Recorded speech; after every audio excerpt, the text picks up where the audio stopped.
pada saat-saat terakhir peluncuran prosedur penghancuran diri pesawat ruang angkasa. Babata mengaum, tubuh mungilnya tiba-tiba memancarkan cahaya putih yang kuat. Dan kemudian dengan ledakan listrik dan percikan terbang ke segala arah, seluruh bagian dalam pesawat ruang angkasa jatuh ke dalam kegelapan. Mengetahui bahwa tidak mungkin memecahkan proses penghancuran diri pesawat ruang angkasa dalam 30 detik, Babata menggunakan arus tekanan super untuk menghancurkan sistem cerdas EF-81 dengan mengorbankan membuatnya lumpuh. Luo Feng, kamu membutuhkan pesawat ruang angkasa, dan aku hanya bisa menghancurkannya dengan paksa, kata Babata dengan suara berat, dengan kepala tertunduk. Baginya, tidak bisa mengendalikan kapal sepenuhnya adalah sebuah kegagalan. Melihat iblis kecil ini menundukkan kepalanya karena marah, Luo Feng tergerak oleh pemikiran upaya Babata sepanjang jalan. Babata, terima kasih.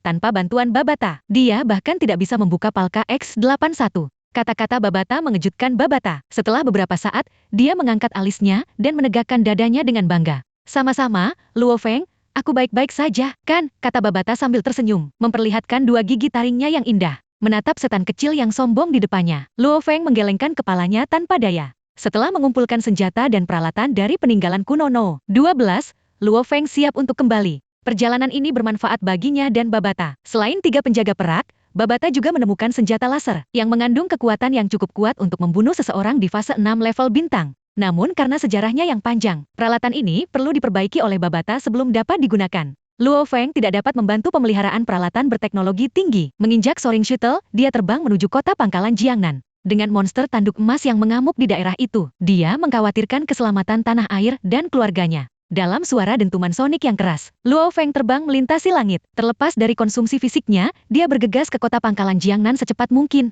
Ketika dia kembali ke tanah yang dikenalnya ini, Luo Feng terpaku di tempat seperti patung. Kota yang semula ramai kini benar-benar berantakan. Yang bisa dia lihat hanyalah monster yang mengamuk. Ratapan, tangisan, dan raungan monster bercampur, menjadikan tempat itu seperti neraka. Setelah terpukul parah oleh bom hidrogen, monster tanduk emas mulai membalas kemanusiaan dengan gila-gilaan. Itu tidak hanya menyerang pangkalan militer manusia itu sendiri, tetapi juga telah mengumpulkan sekelompok monster di laut untuk melancarkan pembunuhan berdarah terhadap benteng manusia. Tempat itu ditutupi dengan monster dan mayat, dan seluruh tanah berwarna merah darah. Saat melihat tragedi di depannya, dan rekan senegaranya yang tidak bersalah yang meninggal secara menyedihkan, mata Luo Feng berangsur-angsur menjadi merah, dan tubuhnya sedikit gemetar karena amarah yang hebat. Bajingan!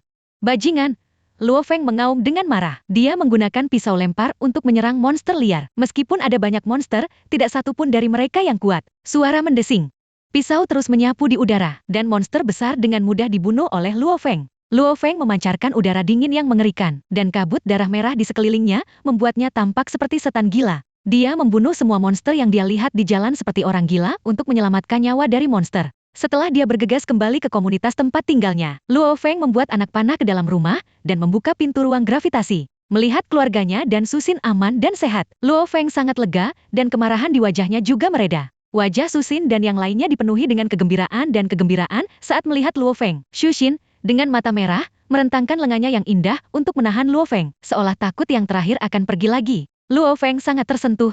Dia menepuk bahu Susin dan menghibur gadis kecil yang sensitif itu. Kemudian dia menoleh ke saudaranya Luo Hua dan bertanya berapa banyak kerugian yang diderita negara dari monster. Luo Hua dengan cepat mencari beberapa gambar satelit dan laporan media. Setelah jeda, Luo Hua berkata dengan suara yang dalam, tidak kurang dari 5 juta orang meninggal. Mendengar nomor ini, Luo Feng terhuyung-huyung, hampir tidak bisa menjaga keseimbangannya. Meski sudah siap mental, dia tidak pernah menyangka ada begitu banyak orang yang meninggal. Luo Feng mengepalkan tinjunya untuk menekan rasa sakit di hatinya. Saat itu, telepon satelit Luo Feng tiba-tiba berdering, dan penelponnya adalah Komandan Jiayi. Tanpa jeda, Luo Feng buru-buru mengangkat telepon. Suara cemas Jiayi datang dari telepon. Radar baru saja mendeteksi 12 monster tingkat raja yang melaut. 6 di antaranya menuju kota pangkalan Jiangnan Anda. Dukungan darurat diperlukan sekarang. Bahkan melalui layar, kecemasan intens Jiayi dapat dirasakan. 6 monster tingkat raja yang menyerang sebuah kota belum pernah terjadi sebelumnya dalam sejarah manusia. Ini tidak diragukan lagi adalah hukuman mati bagi orang-orang di kota ini.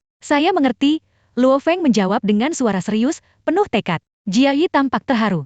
Dihadapkan dengan 6 monster tingkat raja, Luo Feng akan melakukan tugas yang hampir mustahil. Dia terkesan dengan keberanian Luo Feng dan rasa tanggung jawab pemuda itu. Setelah secara singkat memberitahu keluarganya tentang situasinya, Luo Feng siap berangkat dengan Soaring Shuttle lagi. Mata Susin penuh dengan keengganan untuk meninggalkannya, tetapi dia tahu bahwa perjalanan Luo Feng adalah untuk seluruh kota, dan dia harus pergi. Hati-hati, kata Susin dengan suara lembut dengan mata indahnya menatap Luo Feng. Luo Feng melontarkan senyum santai, dan menundukkan kepalanya. Segera, dia berlari menuju 6 monster tingkat raja. Pada saat ini, di sepanjang pantai tenggara kota Pangkalan, 6 hewan raksasa dengan panjang lebih dari 100 meter secara bertahap muncul dari laut, termasuk Raja Paus, yang pernah ditangani Luo Feng, dan yang lebih kejam dan kuat, naga hijau laut timur. Melihat 6 binatang raksasa itu, para prajurit yang ditempatkan di sepanjang pantai semuanya tercengang. Rasa penindasan membuat tangan mereka gemetar tak terkendali. Mengumpulkan semua keberanian, para prajurit melancarkan serangan terhadap 6 monster tingkat raja. Namun, misil yang mengenai monster-monster ini tidak dapat menyebabkan kerusakan yang berarti pada mereka.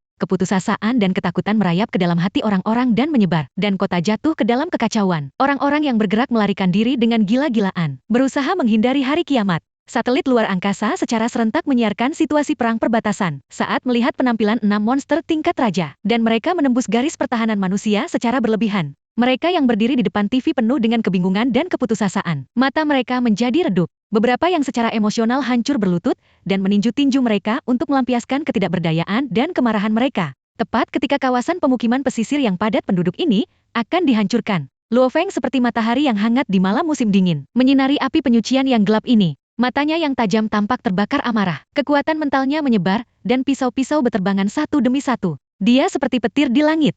Sebelum semua orang bisa bereaksi, dia berlari menembus tubuh Raja Ubur-ubur. Raksasa sepanjang 200 meter itu tampaknya telah mengalami luka parah, dan tubuhnya mulai bergetar. Pada akhirnya, itu runtuh ke tanah, dan kehilangan vitalitasnya di bawah mata terkejut yang tak terhitung jumlahnya. Luo Feng membunuh monster tingkat raja hanya dengan satu serangan. Namun, dia tidak menunjukkan kegembiraan di wajahnya saat ini. Juga tidak melihat tubuh Raja Ubur-ubur lagi. Matanya yang tajam terkunci pada mangsa berikutnya. Naga hijau laut timur. Saat ini, seseorang mengenali Luo Feng di citra satelit. Itu Senator Luo Feng, itu Senator Luo Feng. Seseorang di kerumunan berseru dengan bersemangat. Dan kemudian kata-katanya disambut dengan sorakan di antara orang-orang. Luo Feng! Luo Feng! Suara histeris terdengar di setiap sudut tanah. Dengan sekuat tenaga, mereka meneriakkan nama pahlawan Luo Feng. Gelombang suara besar menyapu seluruh kota Pangkalan Jiangnan dengan kekuatan yang mengguncang bumi, membuat tanah sedikit bergetar. Orang tua Luo Feng meneteskan air mata saat melihat putra mereka di TV dan mendengar seruan memekakan telinga dari segala penjuru. Air mata memenuhi wajah keriput mereka. Xu Xinxiu menutupi mulutnya dengan tangannya, dan matanya kabur karena air mata. Dia menatap layar, tidak ingin melewatkan gambar Luo Feng. Saat ini, saudara laki-laki Susin, Xu Gang, yang berada di mansion, sedang menari dengan penuh semangat. Sekarang, ipar laki-lakinya bukan hanya kebanggaan keluarga Su, tapi juga penyelamat seluruh kota. Dia semakin mengagumi selera Susin. Ketekunan Susinyi membuat orang tua mereka dapat memiliki Luo Feng sebagai menantu mereka, dan dengan cara ini, seluruh keluarga mereka dapat diberkati. Luo Feng tidak menyadari sensasi yang ditimbulkannya, berfokus pada monster tingkat raja di depannya. Sekarang, dengan kekuatannya, dia tidak takut dengan monster-monster tersebut. Setiap kali dia menebas mereka dengan pisau tajam, monster tingkat raja jatuh. Belum lama ini, 6 monster yang menakjubkan, ganas, dan kejam semuanya mati di bawah pedang Luo Feng. Melihat bahwa Luo Feng telah membunuh 6 monster tingkat raja dengan kekuatannya sendiri, seluruh kota Pangkalan dan bahkan negara menjadi gila. Semua orang berseru dengan gembira, sorakan membengkak di seluruh negeri. Pada saat yang sama, monster bercakar 8 berusia 100 meter di lautan, dalam tampaknya merasakan kematian rasnya sendiri. Itu membuka matanya yang besar, dan mengaum dengan amarah. Tuan di laut, monster tingkat raja. Raja binatang cakar 8, telah mengambil tindakan, mencoba untuk membalaskan dendam orang mati.